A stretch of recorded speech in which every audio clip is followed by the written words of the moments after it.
بچوں السلام علیکم۔ آج ہمارا موضوع ہے اول العزمی۔ یہ آپ کی کتاب میں شامل ایک نظم ہے جس کی لکھنے والے ہیں محمد حسین آزاد۔ اول العزمی کا مطلب ہے عزت، بلندی، مرتبہ حاصل کرنے کے عزم، مصمم پکے ارادے اور جرأت سے کام لے کر بھرپور جدوجہد کرنا تاکہ اپنے مقاصد کو حاصل کیا جا سکے، یعنی ایک پکا ارادہ، اسی کو کہتے ہیں اول العزمی۔ تو پہلے ہم اس کی یہ نظم پڑھتے ہیں، اس کے اشعار پڑھتے ہیں، بعد میں ان کی تشریح کرتے ہیں۔ پہلا اس کا مصرع ہے، بند ہے، یہ بند کی صورت میں ہے، یعنی اس کے الگ الگ اشعار یا الگ الگ مصرے نہیں پڑھنے، یہ بند کی صورت میں ہے۔ پہلا بند ہے سامنے کھلا ہوا میدان چلے چلو، باغے مراد ہے ثمر افشاں چلے چلو، دریا ہو بیچ میں کے بیاباں چلے چلو، ہمت یہ کہہ رہی ہے کھڑی ہاں چلے چلو، چلنا ہی مسلط ہے میری جان چلے چلو، ہمت کے شاہ سوار جو گھوڑے اٹھائیں گے، یہ دوسرا بند ہے اس کا۔ ہمت کے شاہ سوار جو گھوڑے اٹھائیں گے، دشمن فلک بھی ہوں گے تو سر کو جھکائیں گے، طوفان بلبلوں کی طرح بیٹھ جائیں گے، نیکی کے زور اٹھ کے بدی کو دبائیں گے، بیٹھو نہ تم مگر کسی انواں چلے چلو، یہ اس کا دوسرا بند تھا۔ اب تیسرا بند ہے رکھو رفع قوم پہ اپنا مدار تم، ہو اور کبھی صلے کے نا امیدوار تم، عزت خدا جو دیو لے تو پھر کیوں ہو خوار تم، عزت خدا جو دیوے تو پھر کیوں ہو خوار تم، دو رخ کو آب فخر سے رنگے بہار تم، آؤ سفید و سیاہ کا فعل اصاب ہے، چمکایا چہرہ صبح نے بآب و تاب ہے، ظلمت پہ نور ہونے لگا فتح یاب ہے، اور شب کے پیچھے تیغ بے کف آفتاب ہے، تم بھی ہو آفتاب درخشاں چلے چلو۔ آخری بند اس کا نیکی بدی کے دیر سے باہم تھے مار کے، اب ہاتھوں پہ آ گئے ہیں ان کے فیصلے، قسمت کے یہ نوشتے نہیں جو نہ مٹ سکے، وہ گونجا طبل فتح کے میدان کے لیے، کرنائے جنگ کی ہے یہ الہاں چلے چلو۔ یہ تھی نظم، اس کے چند مصرے یا چند اشعار۔ اب اس نظم کے پہلے بند میں محمد حسین آزاد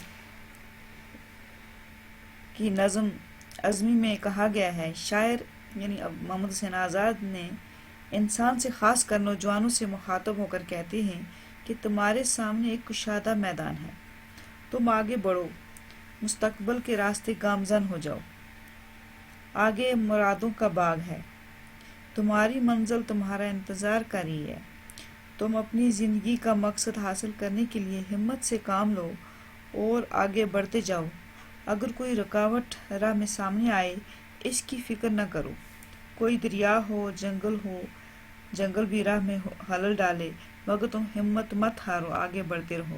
یعنی محمد حسین آزاد کہتے ہیں کہ اگر آپ کے راستے میں کوئی کٹھنائی بھی آ جائے، کوئی مشکل بھی آ جائے، ہٹنا نہیں، ہمت نہیں ہارنا، اپنی ہمت سے کام لو اور اپنی منزل تک گامزن رہو۔ دوسرا اس کا بند ہے،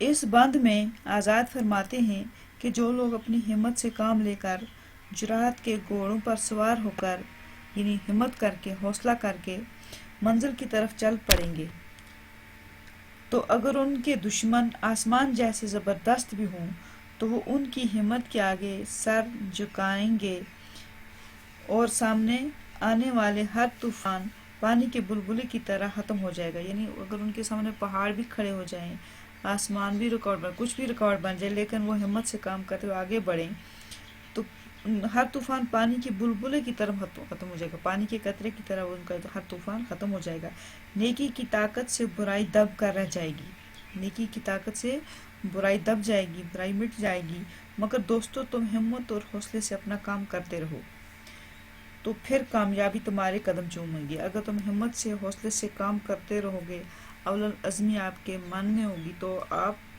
کے قدم چومیں گی، کامیابی آپ کے قدم چومیں گی۔ تیسرا بند، اس بند میں شاعر یعنی محمد حسین آزاد فرماتے ہیں کہ تم اپنی قوم کی فلاح اور بہبود کو مد نظر رکھ کر اور اسے اپنا نصب العین بنا لو۔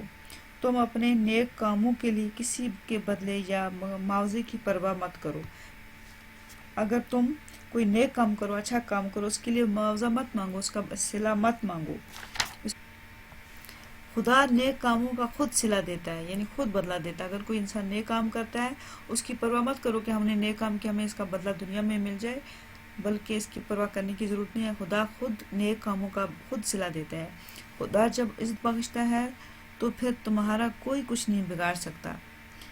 تم وہ کام کرو جس سے تمہیں فخر محسوس ہو، تم وہی کام کرو جس سے تمہیں ناز ہو، تمہیں فخر ہو۔ اس طرح تمہاری زندگی میں بہار جیسی رونق آ جائے گی۔ تم دنیا کے باغ میں بہار کی تازہ اور دلکش ہوا کی طرح چلتے رہو۔ اب چوتھا اس کا یہ مصرع ہے۔ اس بند میں، چوتھے بند میں مصرع پڑھ لیا۔ چوتھا بند جو ہے، اس بند میں شاعر یعنی آزاد محمد حسین آزاد فرماتے ہیں کہ دنیا میں جو کام بھی کرو گے، اچھا ہو یا برا، اس کا حساب دینا ہے۔ یعنی انسان دنیا میں جو کچھ بھی کرتا ہے، اس کا ہمیں حساب دینا ہوگا، آخرت پر ہمیں اس کا حساب دینا ہے۔ اب زمانہ بدل رہا ہے، وقت بدل رہا ہے۔ سورج نے صبح کے چہرے کو چمک دی ہے اور اندھیرے کی حکمرانی ختم ہونے والی ہے۔ یعنی اب یہ جو ہماری پیچھے والا زمانہ تھا، یہ ختم ہونے والا ہے، ہمارا اندھیرا ختم ہو، یعنی ہمارے برا وقت جو تھا ختم ہونے والا ہے، کہ نئی صبح آ رہی ہے روشنی لے کر۔ اندھیری رات کے پیچھے سورج تلوار لے کر ہے اور اس سے دور بھگا رہا ہے۔ یعنی اب جہالت ختم ہو رہی ہے، اب کیا ہے، تعلیم ہے، اب ہر طرف جہالت کا یہ اندھیرا بھاگ چکا ہے۔ تم بھی کسی سورج سے کم نہیں، اس دنیا میں تم بھی سورج کی طرح روشنی پھیلاتے رہو اور آگے بڑھتے رہو۔ اور آخری بند اس بند میں محمد حسین آزاد فرماتے ہیں کہ دنیا میں بلائی اور برائی کے درمیان جنگ مدت سے چل رہی ہے۔ یعنی جب سے یہ دنیا قائم ہوئی ہے، تب سے جنگ ہے، اس میں برائی اور بلائی کے بیچ میں ایک جنگ چل رہی ہے۔ اب برائی اور بدی کا خاتمہ قریب ہے، یعنی برائی ختم ہونے والی ہے۔ غریبوں اور کمزوروں کی حق تلفی ہوئی قسمت کی لکیر نہیں ہے، حق تلفی کوئی قسمت کی لکیر نہیں ہے کہ اس کو مٹایا نہ جا سکے۔ اب تو حالات بدل رہے ہیں۔ دیکھو، میدان جنگ میں کامیابی کا بگل بج رہا ہے، سریلی آواز میں کامیابی کے گیت سنائی دے رہے ہیں۔ کم سے کم آگے بڑھتے جاؤ، تم آگے بڑھتے جاؤ، کامیابی اور کامرانی تمہاری ہے۔ تم آگے بڑھتے جاؤ اور تمہیں کامیابی ضرور ملے گی۔ اسی نظم کے یعنی اول العزمی کے کچھ 2-3 سوال ہیں، اس کے جواب لکھتے ہیں۔ پہلا سوال ہے، اس نظم کا موضوع کیا ہے؟ جو آپ نے نظم پڑھی محمد حسین آزاد کی، اس کا موضوع کیا ہے؟ اس نظم کا موضوع ہے اول العزمی۔ اول العزمی سے کیا مراد ہے؟ یہ دوسرا سوال ہے۔ اول العزمی سے مراد ہے عزت، بلندی، مرتبہ حاصل کرنے کے عزم، مصمم یعنی پکے ارادے، اور جرأت یعنی ہمت سے کام لے کر بھرپور جہد کرنا، اس کو اول العزمی کہتے ہیں، تاکہ اپنے مقاصد کو حاصل کیا جا سکے۔ اور ایک اور سوال ہے، آپ کی نصابی کتاب میں شامل نظم اول العزمی کس شاعر کی تخلیق ہے؟ یہ کتاب میں نہیں، یہ الگ میں نے رکھا ہے۔ ہماری درسی کتاب میں شامل، امتحان میں اکثر ایسے سوال آتے ہیں، ہماری درسی کتاب میں شامل نظم اول العزمی محمد حسین آزاد کی تخلیق ہے، یعنی اس نے لکھی ہوئی ہے۔